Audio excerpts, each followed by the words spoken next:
हाँ भाई, जय हिंद बच्चों। क्या हाल चाल भाई? आज तबीयत थोड़ी सी डाउन है, बट फिर भी तुम्हारी चाय, आज कोई भी क्लास नहीं ली, लेकिन मैं सिर्फ चाय सीरीज़ ही शूट करने आया हूँ रात को। एक छोटा सा सजेशन चाहिए था मुझे। ये बताओ भाई, मैं अपनी तरफ से एफर्ट कर सकता हूँ, और ये चाय सीरीज़ मतलब तुम लोग की डेली तुम्हें मिल भी रही है। आज भी मैंने इसमें 10 क्वेश्चन हिस्ट्री के वो वाले इंक्लूड किए हैं। मैंने भाई 18 लेक्चर हिस्ट्री के लिए, 1.5 घंटे के। उसके बाद अगर मैं हिस्ट्री के क्वेश्चन तुम लोग को बताऊं, जो लोग मुझसे जुड़े हुए हैं दे वुड बी नोइंग कि हमने 250 क्वेश्चन हिस्ट्री के कर लिए।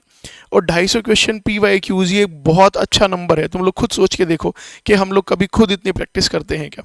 मुझे इसमें थोड़ा सा सजेशन भाई ये चाहिए। हम लोग तो तुम लोग के लिए मेहनत करने के लिए उतारू हैं ही, ठीक है, बट रिस्पॉन्स तुम भी जानते हो इसका कैसा जा रहा है ना।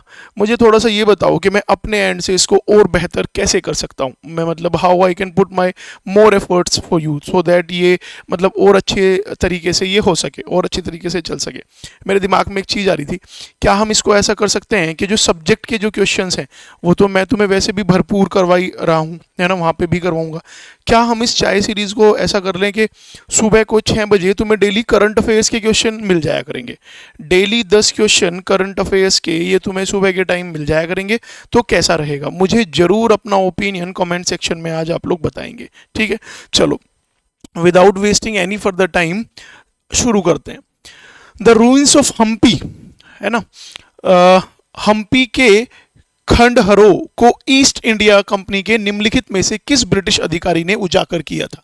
ठीक है, इसमें 4 ऑप्शन है आपके पास। Colin Mackenzie, colonel Colin Mackenzie. अब उसमें बहुत सारे जो स्टूडेंट हैं ना, वो बेटा जेम्स प्रिंसेप के साथ इसको कंफ्यूज करेंगे, है ना। तुक्के वाली चीज़ें यूपीएससी में बहुत ज़्यादा नहीं चलती हैं। ध्यान से सुनो। रूइंस ऑफ हम्पी जिसने डिस्कवर किए थे 1800 में, उनका नाम था कर्नल कोलिन मैकेंजी, ठीक है।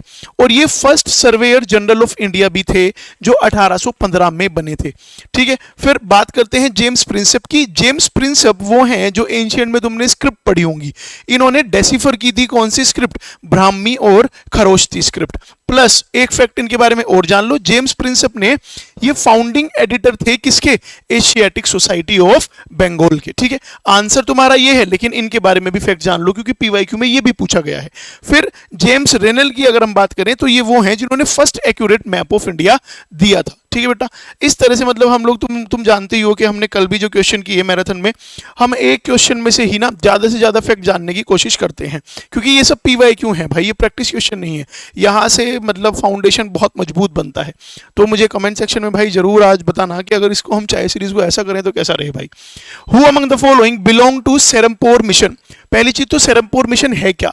ये इंडिया का पहला क्रिश्चियन मिशनरी ऑर्गेनाइजेशन है। तुम लोग को मैंने मॉडर्न हिस्ट्री क्लास में पढ़ाया था कि क्रिश्चियन इज अ रिलीजन जिसमें मतलब मिशनरीज होते हैं, कि they are on a mission for conversion, के किसी और धर्म का अपने धर्म में जो कन्वर्जन होता है, तो उसके लिए ये मिशन था। 10 जनवरी 1800 को ये इंडिया में आया था। और बताओ इनमें से कौन एसोसिएटेड नहीं है, ठीक है, या फिर इनमें से कौन सा एसोसिएटेड है पूछा है। तो विलियम कैरी तो थे ही, क्योंकि इस मिशन के, इस मिशनरी के जो चीफ प्रीस्ट थे उनका नाम ही विलियम कैरी था, तो ये भी थे, है ना। जोशुआ मार्शम और विलियम वॉर्ड, ये बेटा क्या थे? ये तुम्हारे असिस्टेंट चीफ प्रीस्ट थे, असिस्टेंट प्रीस्ट थे, चीफ तो नहीं थे, चीफ ऊपर वाले थे। उसके बाद डेविड हैरे नहीं थे, क्योंकि डेविड हैरे जाने जाते हैं इंडिया में मॉडर्न एजुकेशन के नाम से। और बहुत ही फेमस कॉलेज जिसको तुम सब जानते हो, फाउंडर ऑफ हिंदू कॉलेज भी हमारे डेविड हैरी हैं। तो बेटा आंसर क्या हो जाएगा? 1, 2 एंड 3 हो जाएगा। Next, the location of ancient city of Takshashila mentioned in ancient Indian text was identified by। Takshashila को आइडेंटिफाई करने वाले इनमें से कौन थे? ये थे बेटा अलेक्जेंडर कनिंघम।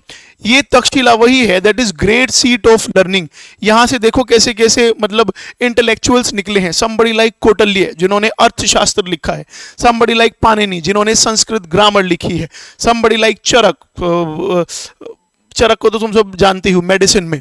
और उसके बाद समबडी लाइक जीवाक को ऐसा माना जाता है कि once he treated Buddha also, इन्होंने बुद्धा का भी ट्रीटमेंट किया था, ठीक है। तो आंसर हो जाएगा Alexander Cunningham. Next, which of the following ideas was preached by Kherwar और Safahar movement of the 1870? Kherwar और सफाहर जो मूवमेंट था ना, it was associated with Santhal tribal community. और ये इनिशिएट किसने किया था? भागीरथ मांझी ने।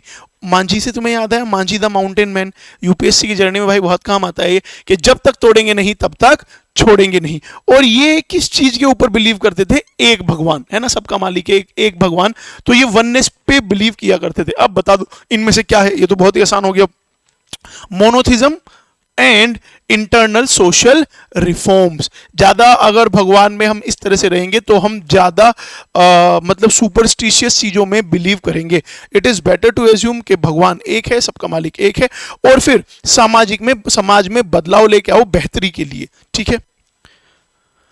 Then who among the following created the first all Indian trade union congress? बेटा ये मैंने तुम्हें पढ़ाया है, लेकिन इसमें थोड़ा सा ट्विस्ट है।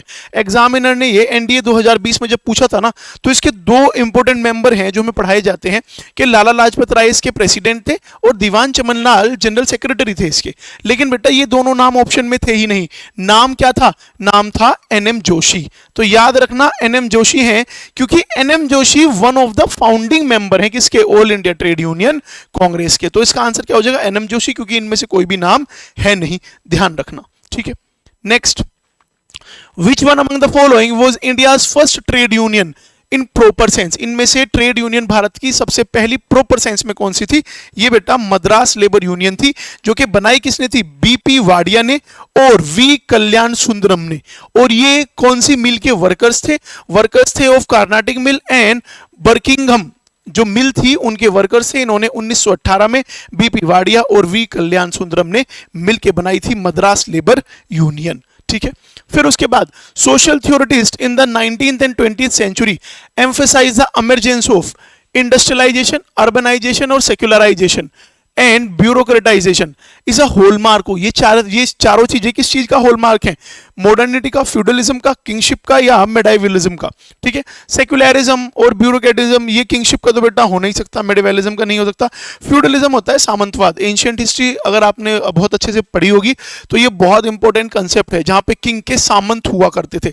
वो सामंत किंग को मतलब बदले में सैनिक दिया करते थे, वैसा कुछ अगर तुमने पढ़ा हो तो ये भी नहीं है। तो आंसर क्या बचता है? मॉडर्निटी, आधुनिकता के मतलब हॉलमार्क थी ये सारी चीजें।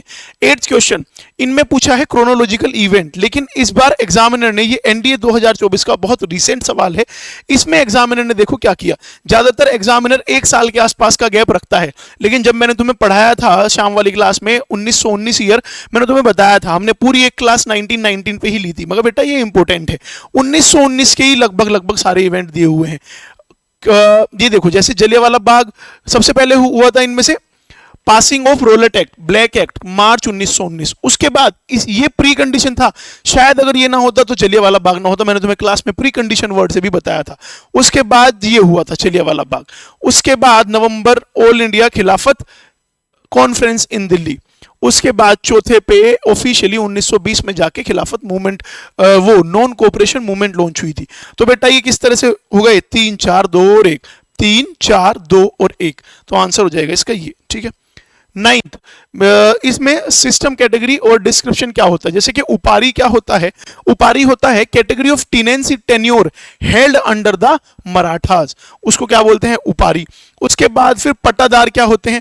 Peasant directly responsible for the payment of revenue.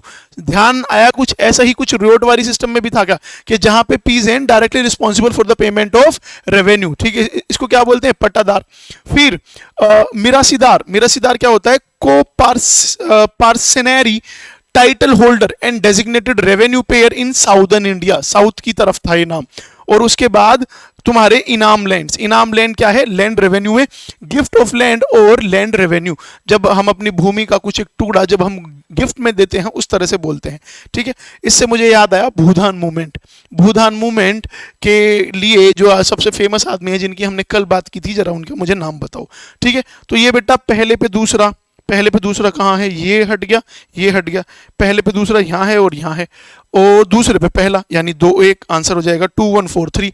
फिर विमेन इंडियन एसोसिएशन, इनमें से पूछा है कौन सा करेक्टली मैच्ड है? तो women Indian association 1917, Margaret cousins, ठीक है। National council of women in India of 1925। ये बेटा अगर तुमने कल की अगर मैराथन क्लास की है ना तो तुम उसको कल की क्लास से गलत करोगे नहीं। इसी तरह से हम एक दो क्वेश्चन से सीखते हैं, फिर वो हमें आगे काम आता है। कल की क्लास में मैंने तुम्हें बताया था कि भारत स्त्री मंडल सरला देवी चौधरानी ने बनाया था, ठीक है, तो ये हो गया गलत। और फिर national council of women in India ये लेडी मेहरबाई टाटा ने बनाया था। तो इसमें पूछा है क्या सही, तो सही सिर्फ क्या है बेटा, ये है, ठीक है। तो भाई जरूर मुझे अपनी राय कमेंट सेक्शन में दें कि इसको हम इस तरह से कर सकते हैं क्या ना। उसके बाद भाई कोई बात नहीं करेंगे, इसको इसी तरह से करेंगे, छोड़ना तो है ही नहीं। मांझी द माउंटेन मैन की बात याद रख लो कि जब तक तोड़ेंगे नहीं तब तक छोड़ेंगे नहीं। प्यार बरकरार रखो, थारा भाई जलवा बरकरार रखेगा। जय हिंद।